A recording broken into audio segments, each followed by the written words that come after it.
అందరికీ నమస్తే. ఈరోజు వీడియోలో మనం వినబోయే కథ ఏంటో తెలుసుకునే ముందు, కొత్తగా ఎవరైనా మన ఛానల్‌ని చూస్తున్నట్లయితే తప్పకుండా ఒక లైక్ చేసి ఛానల్‌ని సబ్స్క్రైబ్ చేసుకోండి. ఇక కథలోకి వెళ్తే, కుర్చీలో కూర్చుని రాఘవయ్య పేపర్‌ని తిరిగేస్తున్నాడన్న మాటే కానీ, తన ధ్యాసంతా తన కొడుకు గురించే. బయటేదో చిన్న పనుందని వెళ్ళి అది పూర్తి చేసుకొని అప్పుడే ఇంటికొస్తున్న ఆదిత్య తండ్రి పరధ్యానంగా ఉండడం గమనించి, ఏంటి నాన్నా ఏదో ఆలోచిస్తున్నట్టున్నారు అడిగాడు. కొడుకు ప్రశ్నకి రాఘవయ్య, నా ఆలోచన దేని గురించి నీకు తెలీదా ఆదిత్య? ఒకటి నీ పెళ్ళి, రెండోది నా చివరి రోజులను మన ఇంట్లో గడపాలని అన్నాడు. తండ్రి సంబంధానికి ఆదిత్య, అబ్బా ఏముందని అస్తమానం ఊరు ఊరు అంటారు. అక్కడ సౌకర్యం లేక కదా నేను మీ దగ్గర లేకుండా మన బంధువులంతా ఉన్నారని హైదరాబాద్లో ఉంచుతుంది. ఇన్ని సౌకర్యాలను వదిలి మళ్ళీ మన ఊరికే వెళ్తానంటారు. ఇకపోతే ఏమైనా అంటే నా పెళ్ళి అంటారు. నా మనసుకు నచ్చిన అమ్మాయి దొరికే వరకు నేను పెళ్లి చేసుకున్నానా అని చెప్పాడు ఆదిత్య. నేను అదే అడుగుతున్నానురా, ఇంకెప్పుడు దొరుకుతుంది నీ మనసుకు నచ్చిన అమ్మాయి? నేను బ్రతికుండగా నీ పెళ్లి చూస్తానో లేదోనని బెంగగా ఉందిరా అన్నాడు రాఘవయ్య. చాచా అవే మాటలానా, మీకేమీ కాదు, మీరు నిండు నూరేళ్ళు ఆరోగ్యంగా ఉంటారు. అనవసరంగా ఏదేదో ఆలోచించి మనసు పాడు చేసుకోకండి అని గదిలోకి వెళ్ళబోతున్న ఆదిత్యని రాఘవయ్య, ఒరే ఆదిత్య, నేను చెప్పిన దాని గురించి ఏం చేశావురా అడిగాడు. దేని గురించి నాన్నా అడిగాడు ఆదిత్య. అప్పుడే మర్చిపోయావా? నాకు తెలుసు, ఈసారి కూడా ఏదో ఒకటి చెప్పి నువ్వు తిరిగి అమెరికాకు వెళ్ళే సమయం దగ్గర పడే వరకు కూడా నన్ను మన ఊరికి తీసుకెళ్ళిన ధ్యాస నీకుండదు అన్నాడు. ఓ సారీ నాన్న, ఆ విషయం గురించి మర్చిపోయాను. సరే రేపే మనం ఊరికి బయలుదేరుతాం సరేనా అన్నాడు ఆదిత్య. ఈసారైనా నమ్మచ్చా, లేదంటే అంతకు ముందులాగే చేస్తావా అడిగాడు రాఘవయ్య. లేదు నాన్న, ఈసారి ఎన్ని పనులున్నా అవన్నీ మానుకునైనా పర్వాలేదు, మీకు ఊరు చూపించకుండా నేను అమెరికాకు తిరిగి వెళ్ళను అన్నాడు ఆదిత్య. మరి మనం ఓ వారం రోజులు అక్కడే ఉండాల్సి వస్తుంది అన్నాడు రాఘవయ్య. ఎందుకు నాన్న, వారం రోజులు ఊర్లో ఉండి చేసే పనులే ఉన్నాయని అడిగాడు ఆదిత్య. అదేంటా అలా అంటావు? పొలం తోట అమ్మకానికి పెడదామని అనుకున్నాం కదా. రంగయ్య కూడా వయసైపోతుందిరా. నేనా ఒక్కరినే ఇక్కడి నుంచి అంత దూరం వెళ్ళలేను. నువ్వా అమెరికాని వదిలి వచ్చేలా లేవు. నమ్మకంగా చూసుకునే వాళ్ళు లేకుంటే కష్టం ఆదిత్య. అందుకే పొలం మామిడి తోటలు అమ్మేద్దాం అనుకుంటున్నాను అన్నాడు రాఘవయ్య. సరే నాన్న, మీ ఇష్టం, రేపు ఉదయమే మన ప్రయాణం, రెడీగా ఉండండి అని చెప్పి గదిలోకి వెళ్ళాడు ఆదిత్య. రాఘవయ్యకి ఇప్పుడు 70 సంవత్సరాలు. 4 ఏళ్ల క్రితం రాఘవయ్య భార్య జానకి అనారోగ్య కారణంగా కాలం చేసింది. ఆదిత్య వాళ్ళ ఒక్కగానొక సంతానం. ఆలస్యంగా పుట్టిన ఒక్కగానొక కొడుకని ఆదిత్యని అల్లారు ముద్దుగా పెంచి పెద్ద చేశారు రాఘవయ్య జానకిలు. రాఘవయ్య తనకు తల్లి నుంచి వచ్చిన 10 ఎకరాల పొలంలో కష్టపడి వ్యవసాయం చేసి దాన్ని 15 ఎకరాలు చేసి, దానికి తోడు మరో 10 ఎకరాల స్థలం కొని అందులో మామిడి జామ తోటలు వేశాడు. రాఘవయ్య అంటే ఆ ఊర్లో అందరికీ గౌరవం. అడిగినోళ్ళకి లేదనకుండా సహాయం చేసే స్వభావం, మంచితనం ఆ ఊరి ప్రజలకు నోట్లో నాలుకలుగా ఉండేవాడు. రాఘవయ్యకి తన తాతల నుంచి వచ్చిన ఓ పెద్ద ఇల్లు, అదొక ఛత్రశాల భవంతి. తాత తండ్రి రాఘవయ్య, చివరికి తన కొడుకు ఆదిత్య కూడా అంతా ఆ ఇంట్లోనే పుట్టి పెరిగారు కాబట్టి రాఘవయ్యకి తన ఇల్లంటే ప్రాణం. చాలా ఏళ్ళనాటి ఇల్లైనా రవ్వంత కూడా చెక్క చెదరలేదు. రాఘవయ్య తాతవి తండ్రివి ఆ ఇంట్లోనే ప్రాణాలు పోయినట్లు రాఘవయ్యది కూడా అదే ఇంట్లో ప్రాణం పోవాలని ఆయన కోరిక.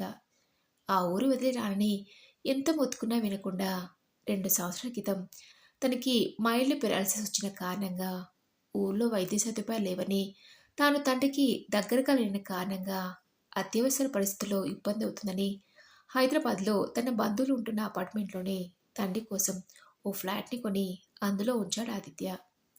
ఆదిత్య మెడిసిన్ పూర్తి చేసి 6 సంవత్సరాల క్రితం అమెరికాకు వెళ్ళాడు. ఒకానొక కొడుకు, మనకేం తక్కువరా, ఉన్న చూసుకుంటూ హాయిగా ఇక్కడే ఓ క్లినిక్ పెట్టుకొని మా కళ్ళ ముందు ఉండిపోక అంటే కూడా వినకుండా, అమెరికా వెళ్ళే వాళ్ళందరూ డబ్బు కోసం వెళ్తారని ఎందుకు అనుకుంటాను నాన్న? నా ఎదుగుదలకి నైపుణ్యతను నిరూపించుకోవడానికని ఎందుకు అనుకోరు? అయినా నేనేమైనా అక్కడే ఉండిపోవడానికి వెళ్తున్నానా? కొంతకాలం అక్కడ పనిచేసి ఇండియాకు వస్తాను నాన్న అని చెప్పాడు ఆదిత్య. అందుకు రాఘవయ్యకి ఇష్టం లేకున్నా ఆదిత్య వాళ్ళ అమ్మ జానకి భర్తతో వాడు అంతలా అడుగుతుంటే ఎందుకండి కాదంటాం? అక్కడే ఉండిపోతాడని వాడు అంటలేదు కదా! వెళ్ళనివ్వండి అని నచ్చ చెప్పడంతో రాఘవయ్య తన కొడుకుని అమెరికాకు వెళ్ళడానికి ఒప్పుకున్నాడు. అలా ఆదిత్య అమెరికాకు వెళ్ళే దగ్గర నుంచి ప్రతి సంవత్సరం వచ్చి తల్లిదండ్రులను చూసి వెళ్తుండేవాడు. అలా కొంతకాలం బాగానే గడిచినా ఓ రోజున్నట్టుండి రాఘవయ్య భార్య జానకికి గుండెపోటు వచ్చింది. వెంటనే ఆ ఊరికి 2 ఊర్ల అవతల ఉండే పెద్ద హాస్పిటల్కి తరలించినా లాభం లేకపోయింది.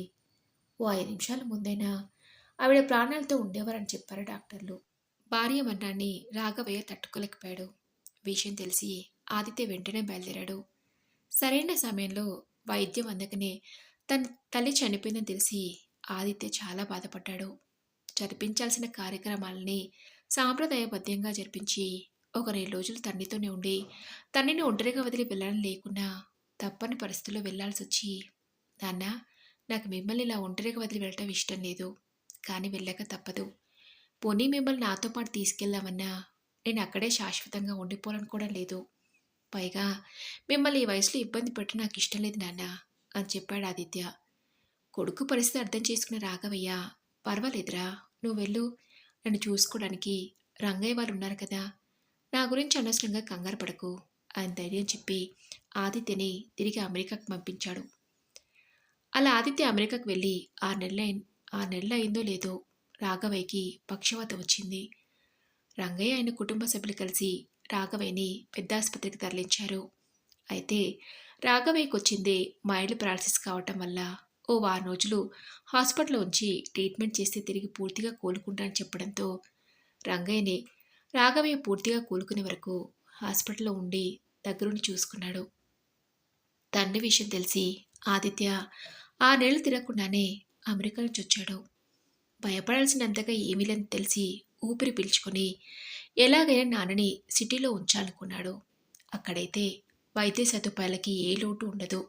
పైగా తమ బంధువుల్లో చాలామంది హైదరాబాద్లోనే ఉంటున్నారు కాబట్టి ఎవరో ఒకరు నాన్నని కనిపెట్టుకుని ఉంటారని తండ్రి పూర్తిగా కోలుకున్నాక విషయం తనతో చెప్పాడు ఆదిత్య. అందుకు రాఘవయ్య, అదేంట్రా, నేను హైదరాబాద్లో ఉండడం ఏంటి? మన ఇల్లు, పొలాలు, తోటలు ఎవరు చూసుకుంటారు? ఆయన ఇంతకాలం ఉంటున్న ఈ ఊరిని వదిలి దూరంగా ఉంటానని ఎలా అనుకున్నావు? అడిగాడు రాఘవయ్య. అందుకు ఆదిత్య, ఇక్కడ వైద్య సదుపాయాలు లేవు కదా నాన్న. ఏదైనా సమస్య వచ్చిందంటే 2 ఊళ్ళు దాటుకుని వెళ్ళాలి.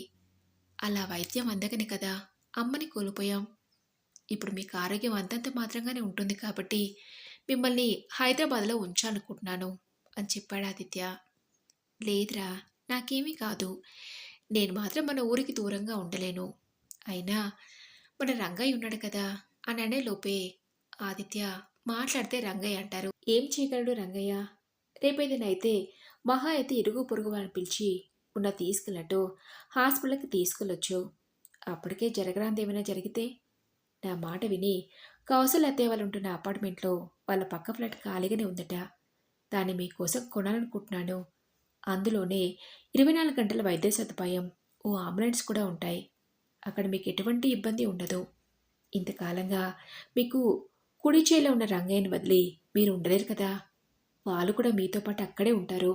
ఆల్రెడీ కౌశల్ అత్తయ్య వాళ్ళతో మాట్లాడాను అని చెప్పాడు తండ్రితో ఆదిత్య. ఓరే ఆదిత్య, మీ నాన్న మీద నీకు అంత ప్రేమే ఉంటే నువ్వు ఇక్కడే ఉండిపోవచ్చు కదా.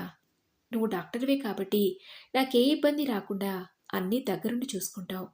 అక్కడెక్కడో అమెరికా వాళ్ళకు డాక్టర్గా సేవలు అందించటం కన్నా ఇక్కడే మన ఊర్లోనే ఓ హాస్పిటల్ పెట్టొచ్చు కదా. అందుకోసం ఎంత డబ్బైనా పర్వాలేదు. మన పొలాలు, తోటలు అన్నీ అమ్మి నేను డబ్బు ఏర్పాటు చేస్తాన్రా అని చెప్పాడు రాఘవయ్య. అందుకు ఆదిత్య నుంచి ఎటువంటి సమాధానం రాలేదు. నేనిచ్చిన సలహా నా కొడుక్కి నచ్చలేదేమో అనుకున్న రాఘవయ్య ఇంకా ఆ విషయం గురించి ఏం మాట్లాడకుండా, ఒరే ఆదిత్య, నువ్వు ఉండాలనుకున్నంత కాలం అమెరికాలోనే ఉండు. కానీ నేను మాత్రం మన ఊరిని వదిలి హైదరాబాద్లో ఉండలేనురా. నా ప్రాణం ఇక్కడే మన ఇంట్లోనే పోవాలి అన్నాడు రాఘవయ్య. అందుకు ఆదిత్య, నాన్న, నేనేమైనా మిమ్మల్ని శాశ్వతంగా హైదరాబాద్లోనే ఉండమంటున్నానా? అలాగే నేను అమెరికాలోనే శాశ్వతంగా ఉండిపోతానంటున్నానా? ఇంకో 2-3 సంవత్సరాలైతే నా కాంట్రాక్ట్ పూర్తవుతుంది. అప్పటి వరకు నా మాట విని హైదరాబాద్లో ఉండండి నాన్న. ప్రతి 6 నెలలకోసారి వచ్చి మిమ్మల్ని చూసి వెళ్తుంటాను అన్నాడు ఆదిత్య. కొడుకు మరీ అంతలా ఒత్తిడి చేయడంతో రాఘవయ్య అందుకు సరే అన్నాడు. రంగయ్య అతని కుటుంబాన్ని హైదరాబాద్ తీసుకెళ్లకుండా ఊర్లోనే ఉంచి ఇంటిని పొలాన్ని చూడమని చెప్పాడు రాఘవయ్య. ఆదిత్య తిరిగి అమెరికాకు వెళ్లే ముందు తనని హైదరాబాద్లోని ఫ్లాట్కి తీసుకెళ్లాడు. అక్కడ ఆయనకు కావలసినవన్నీ ఏర్పాటు చేసి 24 గంటలు కనిపెట్టుకుని ఉండే ఓ మనిషిని నియమించాడు. ఆ పక్కనే తమ బంధువులు కూడా ఉండటంతో నాన్నని చూసుకోవడానికి వాళ్ళంతా ఉన్నారనే ధైర్యంతో తిరిగి అమెరికాకు వెళ్ళాడు ఆదిత్య. అలా వెళ్ళిన ఆదిత్య ప్రతి 6 నెలలకోసారి వచ్చి తనని చూసి వెళ్తుంటాడు. అలా ఆదిత్య ఇండియాకు వచ్చిన ప్రతిసారి రాఘవయ్య, ఒరే ఆదిత్య, ఓసారి మన ఇంటిని చూడాలందిరా, తీసుకెళ్ళవాడితే రేపు వెళ్దాం, ఎల్లుండి వెళ్దామని ఏదో ఒక సాకు చెప్పి ఈలోగా తను తిరిగి అమెరికాకు వెళ్ళే సమయం దగ్గర పడటంతో ఈసారి వచ్చినప్పుడు తప్పకుండా వెళ్తా నాన్న అనేవాడు. ఈసారి ఎలాగైనా రాఘవయ్య నన్ను ఊరికి తీసుకెళ్లాల్సిందని పట్టుబట్టడంతో ఆదిత్య తన తండ్రిని తీసుకుని సొంతూరికి బయలుదేరాడు. 2 సంవత్సరాలు ఊరికి దూరంగా ఉన్న కారణంగా రాఘవయ్యకి తిరిగి తన ఊరిని ఇంటిని చూడబోతున్నాడని చాలా సంతోషంగా అనిపించింది. అలా ఓ 4 గంటల ప్రయాణం తర్వాత తమ సొంతూరికి చేరుకున్నారు రాఘవయ్య, ఆదిత్యలు. తామెవ్వరూ ఇంట్లో లేకున్నా రంగయ్య ఎప్పట్లాగే ఇంటిని అద్దంలా ఉంచాడు. ఆదిత్య రాఘవయ్య రావడం గమనించిన రంగయ్య, ఎలా ఉన్నారు బాబు, ఆరోగ్యం అది బాగుందా, ఫోన్లో మాట్లాడడం తప్ప ఒక్కసారి నా ఊరికి రానేలేదు అన్నాడు. నేను ఎప్పుడు తీసుకెళ్ళా అన్నా ఏదో ఒక సాకు చెప్పుకుంటూ ఇన్నాళ్లకు తీసుకొచ్చారు రంగయ్య. ఇంతకు మీరందరూ ఎలా ఉన్నారు, ఊళ్ళోని విశేషాలేంటి అడిగి లక్ష్మణ్ మీ ఇంట్లో లేదా, ఎక్కడా, నేను వచ్చాను తెలిస్తే బాగున్నారయ్య గారంటూ ఎదురొచ్చేది, ఊళ్ళో లేదా అడిగాడు రాఘవయ్య.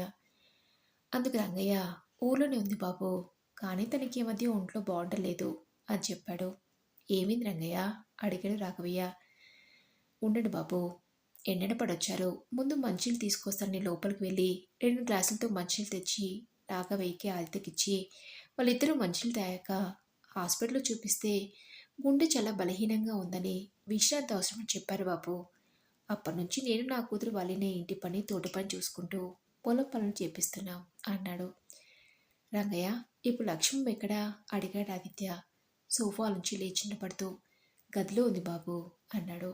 పద, నేను ఓసారి లక్ష్మణ్ చూడాలని రంగయ్య వెనుక నడిచాడు ఆదిత్య. రంగయ్య కుటుంబం చాలా సంవత్సరాలుగా రాఘవ ఇంట్లోనే పనిచేస్తుంది. ఆదిత్య రావటం గమనించిన లక్ష్మమ్మ, ఎలా ఉన్నారు బాబు అంటూ లేచి కూర్చుపోయింది. పర్వాలేదు, పడుకో లక్ష్మమ్మ అని లక్ష్మణ్ పరీక్షించిన ఆదిత్య, టెస్ట్లు అవి చేయించావా రంగయ్య అడిగాడు. చేయించాను బాబు అన్నాడు. మరి చూపించవేంటి అడిగాడు ఆదిత్య. రంగయ్య తడబడుతూ వాటి తీసుకొచ్చి ఇదిగోండి బాబు అని ఆదిత్య చేతికిచ్చాడు. ఆదిత్య వాటి చూసి, లక్ష్మకి గుండె వీక్ కావటమే కాదు రంగయ్య, 2 వాల్స్ మోసుకుపోయాయి, అంటే బ్లాకేజ్ అయింది, స్టంట్స్ వేయాలి, అది డాక్టర్ చెప్పలేదా అడిగాడు ఆదిత్య. అందుకు రంగయ్య, చెప్పారు బాబు, అందుకు 3 లక్షల దాకా ఖర్చు అవుతుందని కూడా అన్నారు. అయ్యగారికి చెప్పి డబ్బు సహాయం అడుగుతానంటే నా భార్య అందుకు వద్దంది బాబు. పెద్దదాని పెళ్ళికి అయ్యగారే పూర్తిగా సహాయం చేశారని ఇప్పుడు చిన్న అమ్మాయి వాళ్ళకి కూడా సంబంధాలు వస్తున్నాయి. దాని పెళ్లి కోసం కూడబెట్టిన డబ్బులు చాలకుంటే మళ్ళీ అయ్యగారిని సహాయం అడగాల్సి వస్తుంది. ఇంకా నా ఆపరేషన్ కూడా అంటే అని వద్దంది బాబు అన్నాడు రంగయ్య.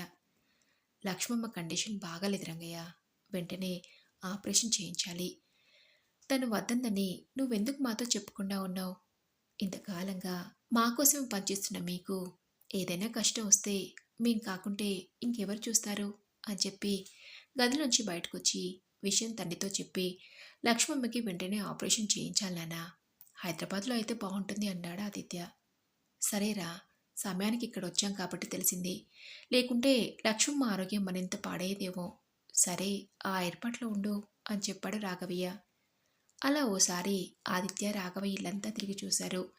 ఇంట్లోకి రాగానే లక్ష్మమ్మ విషయం తెలిసి మనసుకు బాధ కలిగినా ఇల్లంతా తిరిగి ఆ ఇంటి అణువణువులో ఉన్న తమ జ్ఞాపకాలను గుర్తు చేసుకుని సేద తీరారు.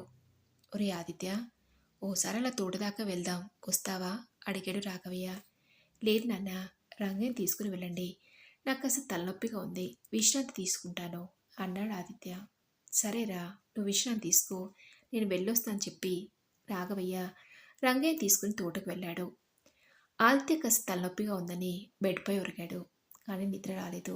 లక్ష్మమ్మ నా పరిస్థితిలో చూసిన ఆదిత్యకి బాధ అనిపించింది. చిన్నప్పుడు తను ఎత్తుకుని ఆడించేది, స్కూల్లో దించి తీసుకొచ్చేది. రంగయ్యని కానీ, తన కుటుంబ సభ్యుని కానీ ఎప్పుడూ పనివాళ్ళ చూసేవారు కాదు రాఘవయ్య కుటుంబం. 4 ఏళ్ల క్రితం అనారోగ్యంతో అమ్మ, ఆ తర్వాత నాన్నకి ఆరోగ్యం పాడవటం, ఇప్పుడు లక్ష్మమ్మ, మా ఒక్క ఇంట్లోనే ముగ్గురికి వైద్యం చేయించుకునే పరిస్థితి. అందులో అత్యవసర పరిస్థితి వచ్చిందంటే 2 ఊళ్ళను దాటుకుంటూ వెళ్ళాలి. ఆలోగా ప్రాణాల మీదకొస్తే ఇలా ఊరంతా సరైన వైద్యం అందక ఎంతమంది ఇబ్బంది పడుతున్నారో. నాన్నకు ఆ పరిస్థితి రావద్దని హైదరాబాద్లో ఉంచాను. మరి వీళ్ళంతా వైద్యానికి దగ్గరలో ఉండాలంటే ఉన్న ఊరును వదిలి వలస పోవాల్సిందేనా? 2 సంవత్సరాల క్రితం నాన్న అన్నప్పుడే ఆలోచించాల్సింది. నా మీద అంత ప్రేమే ఉంటే ఇక్కడే ఓ క్లినిక్ తెరవచ్చు కదరా అని. నా నైపుణ్యాన్ని నిరూపించుకోవడం కోసమని, ఎదుగుదల కోసమని ఆలోచించి నాన్నకి ఇష్టం లేకున్నా నేను అమెరికాలో ఉంటూ నాన్నకి తన సొంత ఊరికి, ఇంటికి దూరం చేసి బాధపడుతున్నాను. నాన్న కోరుకున్నట్టుగా అదే నేను ఇక్కడ ఓ హాస్పిటల్ తెరిస్తే నాన్నతో పాటు ఊర్లో వాళ్ళందరికీ కూడా ఉపయోగకరంగా ఉంటుంది కదా అనుకుని ఆదిత్య శాశ్వతంగా తన సొంతూలోనే ఉండిపోవాలని నిర్ణయించుకున్నాడు. ఇంత ఆస్తి, డబ్బు ఉండి ఏం లాభం? అది సద్వినియోగం కానప్పుడు అని నాన్న ఎలాగూ పొలాల్ని, తోటలను అమ్ముతా అంటున్నాడు కదా! అది అమ్మగా వచ్చే డబ్బులతో పాటు నేను ఇంతకాలం సంపాదించిన డబ్బును కూడా కలిపి ఊర్లో ఒక పెద్ద హాస్పిటల్ నిర్మించాలని అనుకున్నాడు. అందులో లక్ష్మమ్మ లాంటి ఎంతోమందికి వైద్యం చేయించుకున్నటువంటి పేదవాళ్ళకి ఉచితంగా వైద్యం అందించాలని నిర్ణయించుకుని తండ్రి తిరిగి రాగానే విషయం చెప్పాడు ఆదిత్య. అందుకు రాఘవయ్య, శభాష్ రా ఆదిత్య, నా కొడుకు అనిపించుకున్నావు అని ఆదిత్యని దగ్గర తీసుకుని పొంగిపోయాడు.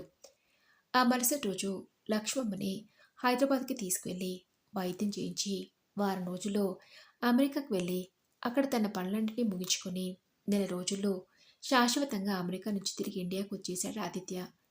ఆ తర్వాత సంవత్సరం లోపే ఆ చుట్టుపక్కల ప్రజల కోసం ఒక పెద్ద హాస్పిటల్ కట్టించి అందులో ఉచితంగా తన వైద్య సేవలను అందిస్తున్నాడు ఆదిత్య. మరి ఇదండి రోజు కథ. ఈ కథపై మీ విలువైన అభిప్రాయాన్ని నాతో కామెంట్ బాక్స్లో షేర్ చేసుకోండి. అలాగే ఈ కథ మీకు నచ్చితే తప్పకుండా ఒక లైక్ చేసి ఛానల్ని సబ్స్క్రైబ్ చేసుకోండి. మరొక మంచి కథతో మళ్ళీ కలుసుకుందాం.